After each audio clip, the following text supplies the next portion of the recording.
Hello para pedagang lan investor. Informasi lan layanan analitis ing Tutul Guru Markets. Ayo miwiti karo data ringkesan perusahaan. Yen perlu, sampean bisa sijine iku ing mandeg.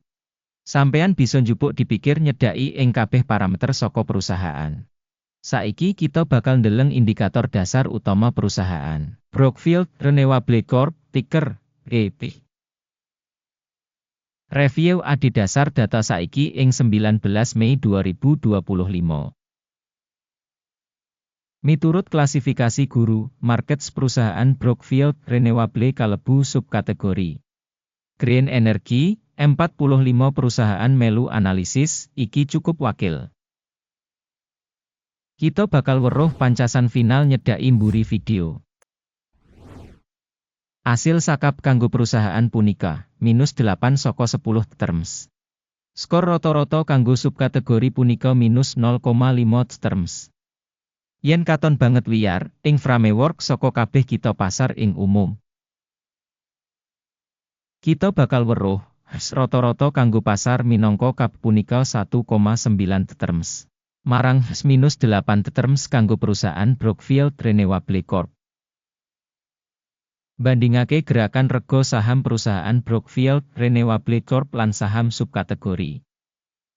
Kita waca sing liwat 12 sasi enggo bareng Brookfield Renewable Corp nuduhake owah-owahan -2,9%.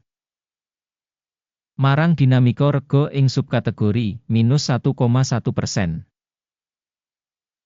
Iki mesti ora mbuktekaken apa-apa, nanging perlu kanggo njupuk kasunyatan iki menyang akun.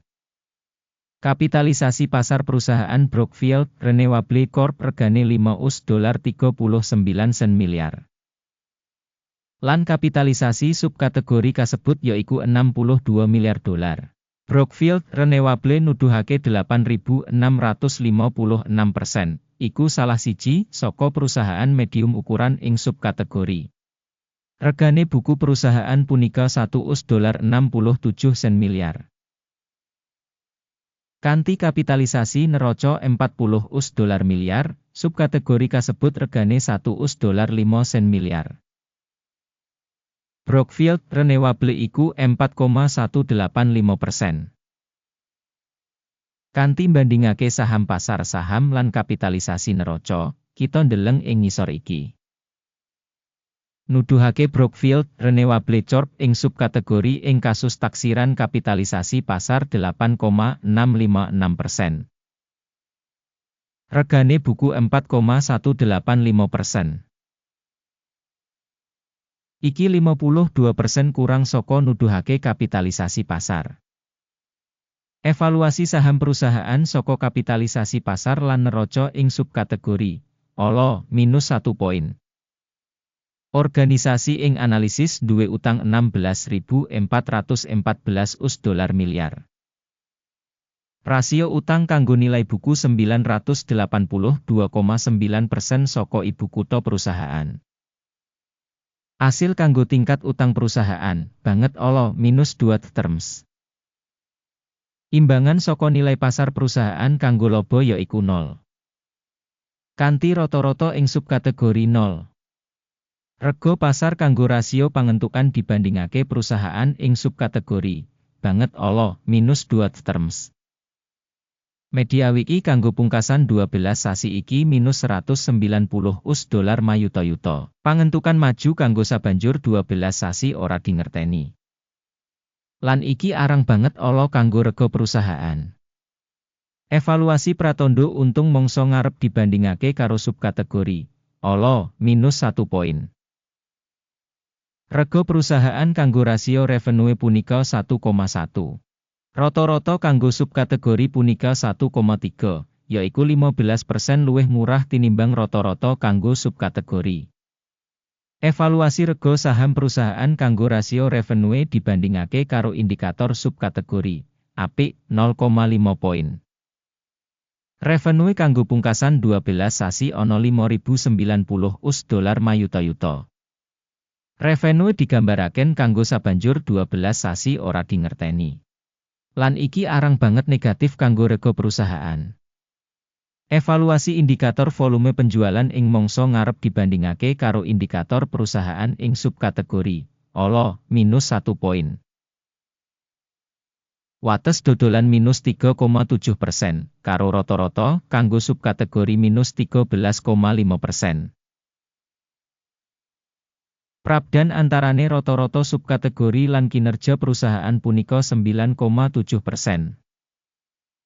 Asesmen untung ing comparison karo pratandha perusahaan ing subkategori Passable -0,5 terms.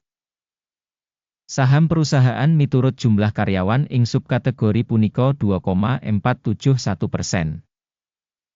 Sing 250% kurang saka pangsa kapitalisasi pasar. Kasunyatan iki nuduhake boten seimbang kalebet ing nilai pasar perusahaan. Brookfield Renewable, mbok menawa menyang overestimation. Jumlah ibu kutha, saben pegawai perusahaan punika $2.230.000. Nalika ing subkategori ana $637.000. Prabdan antarane rata-rata subkategori lan kinerja perusahaan punika 250,1%. Evaluasi volume ibu kutha perusahaan saben karyawan dibandingake karo indikator ing subkategori Passable 0 poin. Bati perusahaan saben pegawai $78.06. Kanti rata-rata ing subkategori $64,700. Lan beda antarane rata-rata subkategori lan kinerja perusahaan yaiku 21%. Evaluasi bati saben karyawan dibandingake karo indikator ing subkategori Tolet -0,5 poin. Volume revenue saben karyawan individu saka organisasi punika $2.107.000. Ing subkategori ana $481.000. Prabdan antarane rata-rata subkategori lan kinerja perusahaan punika 338%. Evaluasi revenue saben karyawan individu saka perusahaan dibandingake karo pratandha perusahaan ing subkategori Passable -0,5 terms. Jumlah enggo bareng sorted punika 3,5%, karo rata-rata kanggo subkategori 8,9%. Iki pratandha remet cendak. Indikator teknis resi 14 nuduhake tingkat 66% kanggo perusahaan Brookfield Renewable. Dene ing subkategori tataran resi 14 kurang luwih 65%. Duweni potensi, sekuritas subkategori dikutip kanthi cara sing padha karo saham perusahaan Brookfield Renewable Corp. Rega saham nyoto perusahaan iku watara $29.98. Target rega konsensus kanggo saham perusahaan iku kira-kira $33.59. Dinamika perkiraan saiki lan ramalan konsensus kira-kira 12%. Ayo kang katon ing tabel pesenan sing kasedhiya kanggo sampeyan, link kanggo iku ing komentar pinned. Tabel pesenan ngemot kabeh pancasan digawe mangsa iki, dening informasi evaluasi lan sistem referensi guru, markets. Akses menyang meja pesenan pancen free lan buka, link ing komentar pinned.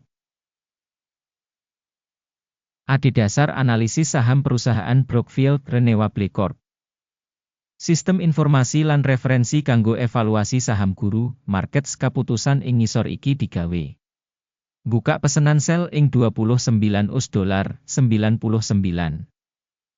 Menehi hasil buka amarga perusahaan wis nyedaki kurang. Pambiji perusahaan ditindakake kanthi nggunakake metode penilaian indeks AKIM. Jupuk kauntungan disetel ing 26,64. Mandeg mundut disetel ing 33,34. Yen pesenan ora ditutup kanthi njupuk bati utawa mandeg mundut. Pesenan bakal ditutup kanthi otomatis ing pungkasan sesi dagang tanggal 18 Juni 2025. Utawa ing dina kerja pungkasan sadurunge tanggal kasebut. Ticker, mentik, bakal dadi pesenan tuku utama. Video ing urutan utama wis diterbitake ing saluran Nalika nutup samubarang pesenan, dasar utawa imbangan. Urutan ngelawan ditutup ing rega saiki. Matur nuwun kanthi sanget kanggo nonton video iki lan gunakake sistem informasi lan bantuan Guru Markets.